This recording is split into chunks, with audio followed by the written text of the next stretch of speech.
এবার বুঝি আমরা বৃত্ত সম্পর্কিত উপপাদ্যের 3 নম্বর যেটা আমাদের প্রয়োগ আছে সেটা আজকে আমরা করব।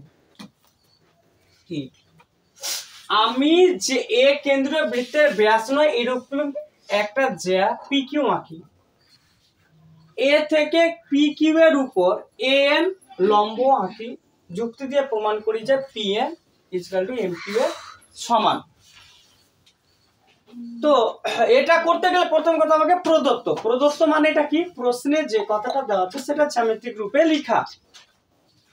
তাহলে আমরা করি, তাহলে এটা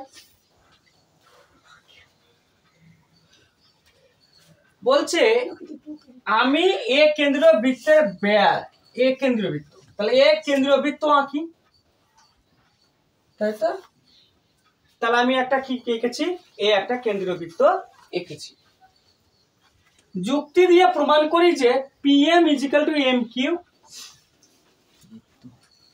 এম কিউ, আচ্ছা সরি ওখানে না, আচ্ছা সেই বৃত্তের একটা জ্যা হলো পিকিউ, পিকিউটা কি হবে না, ব্যাস হবে না।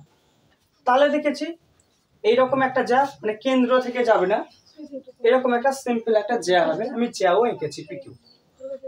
তারপর কি বলেছে যে পিকিউটা এ এর লম্ব হবে, তাহলে এ এর লম্ব পিকিউ, তাহলে আমরা এই ছবিটা দেখেছি এই পিকিউর উপরে এ আছে, কি আছে, লম্ব হয়ে দাঁড়িয়ে আছে। তাহলে এটা আমার প্রদত্ত গেল। প্রমাণ্য মানে কোনটা, প্রমাণ মানে প্রশ্নের উত্তরটাকে জ্যামিতির ভাষায় বলে প্রমাণ্য।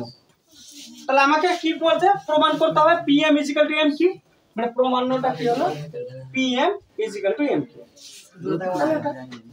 এবার এই ছবিটা দিয়ে আমাদের ই করা যাবে না, আমাদের সমাধান করা যাবে না উত্তরটা, তাহলে কিছু দাগ আঁকতে হবে ছবির উপরে, তাকে বলি আমরা অঙ্কন।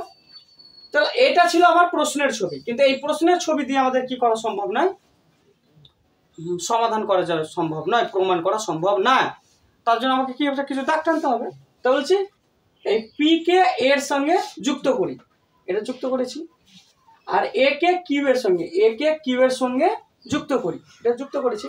এই ছবিটা ধরে আমাদের কি করতে হবে, এবার প্রমাণ করতে হবে।